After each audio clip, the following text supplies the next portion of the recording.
Ako si Princess Castro, hatid sa inyo ang mga pinakamainit na balita sa bansa dito sa News Force. Sa ulo ng mga balita, paunang paghahanda, isinagawa ng ilang residenteng apektado ng bagyong Tino. Crime rate sa bansa, bumaba sa 13%. Korte Suprema, aprobado na ang paggamit ng Filipino Sign Language sa paglilitis. Senator Erwin Tulfo, ipinapanukala ang pagtanggal sa travel tax. Dagsa ng mga pasahero, umabot sa higit 1 milyon sa pagtatapos ng undas.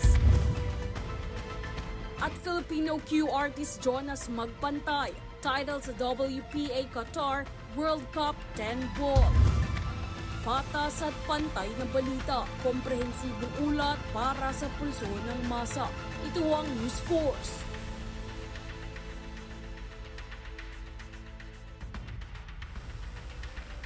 Para sa unang balita, bilang paghahanda sa pananalasa ng bagyong Tino, nauna nang lumikas ang ilang mga residenteng maaapektuhan ng bagyo upang matiyak ang kanilang kaligtasan.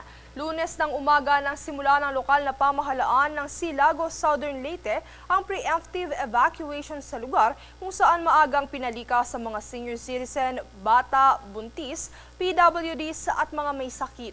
Gayon din ang maagang pagbubukas ng Naval Municipal Gym sa Biliran upang magsilbing evacuation center sa maaapektuhan ng bagyo.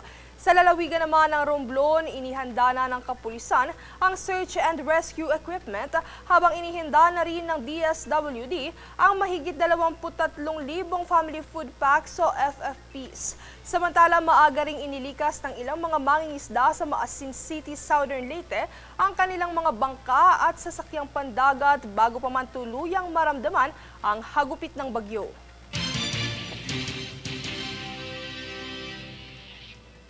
Samantala, inalerto ng Department of Information and Communications Technology o DICT ang publiko sa posibleng cyber attack sa darating na Miyerkules, November 5.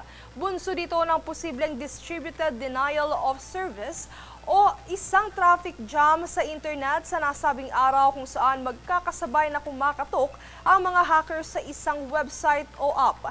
Maaari umano itong magpabagal o pansamantalang hindi mag-load ang ilang websites at applications.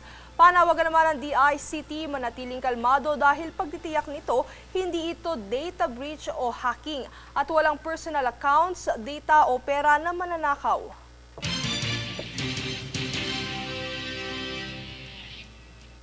Iniulat naman ng Philippine National Police o PNP na bumaba sa 13.96% ang crime rate sa bansa sa nakalipas na 3 buwan. Sa inilabas na datos ng ahensya kamakailan, lumalabas sa index crime na mula sa 6,961 cases noong July hanggang August 25, bumaba ito sa 5,960 noong August 26 hanggang October 30. Ang mga krimen na ito ay murder, homicide, rape, pagnanakaw, carnapping ng motorsiklo o sasakyan at physical injury. Ayon kay PNP Acting Chief Lieutenant General Jose Melencio Nartates Jr., ang tagumpay na ito ay bahagi ng PNP Focus Agenda kung saan sinisiguro ng ahensya ang kaligtasan ng publiko, mapaigting ang mga operasyon at mapanatili ang integridad ng kapulisan.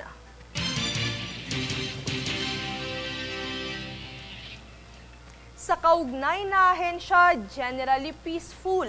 Ito ang ulat ng PNP sa naging pagdiriwang ng katatapos lamang na undas ngayong taon. Dahil dito, sinabi ni PNP Chief Jose Melencio Nartates Jr. na ito na rin ang magsisilbing blueprint ng ahensya para sa paghahanda sa darating na Kapaskuhan. Naritong ulat. Bunsod ng mapayapang sitwasyon sa katatapos lamang na undas, target ngayon ng Philippine National Police o PNP na makamit ang zero untoward incident sa papalapit na Kapaskuhan.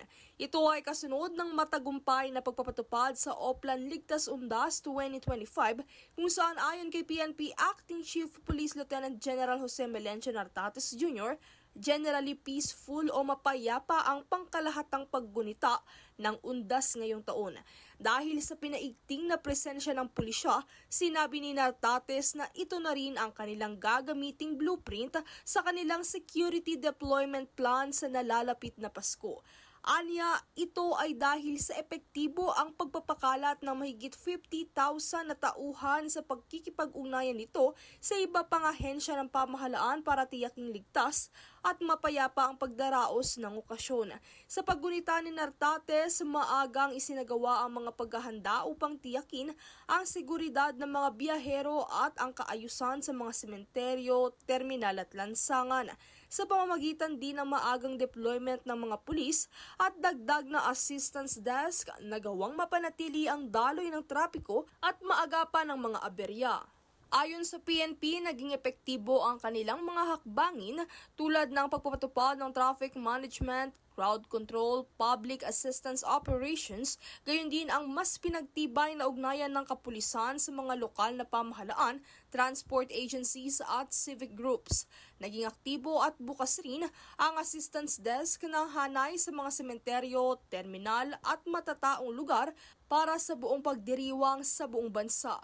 Giit ni Nartates na ang ligtas na pagdiriwang ng undas ay bunga ng sama-samang pagtutulungan. Alinsunod sa kautusan ni Pangulong Ferdinand Marcos Jr., walang naitalang untoward incident ang pulisya sa mga sementeryo at iba pang matataong lugar. Batay sa inisyal na ulat ng PNP, bumaba ang mga karaniwang insidenteng nangyayari sa panahong ito gaya ng pagnanakaw at physical injury kumpara noong nakalipas na taon. Sa pagtatapos ng undas, pinasalamatan ng PNP ang publiko sa kanilang disiplina at kooperasyon, gayon din ang mga lokal na pamahalaan at ahensya na naging katuwang sa pagpapanatili ng kapayapaan. Samantala, patuloy naman ang pagbabantay ng PNP sa mga terminal, lansangan at komunidad para sa ligtas na pagbabalik lungsod at probinsya ng mga biyahero. Princess Castro nag-uulat para sa Golden Nation Network.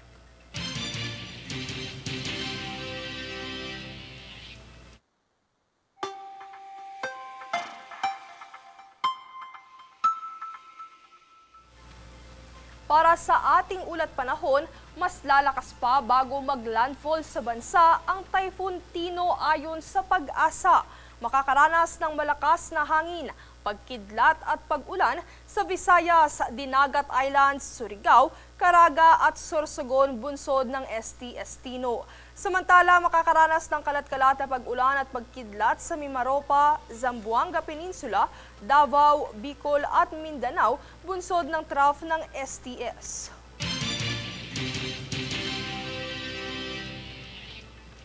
Susunod sa News Force.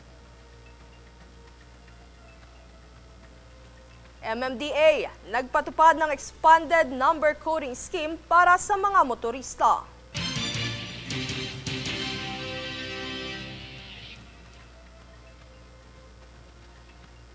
BOC nakumpiska ang higit sa 42 milyon pesos na iligal na droga sa NAIA.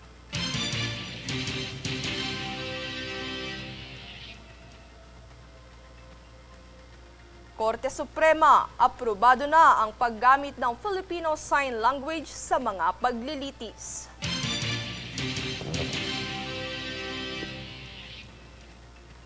Manatiling nakatutok para sa higit pang mga balita sa pagbabalik ng News Force.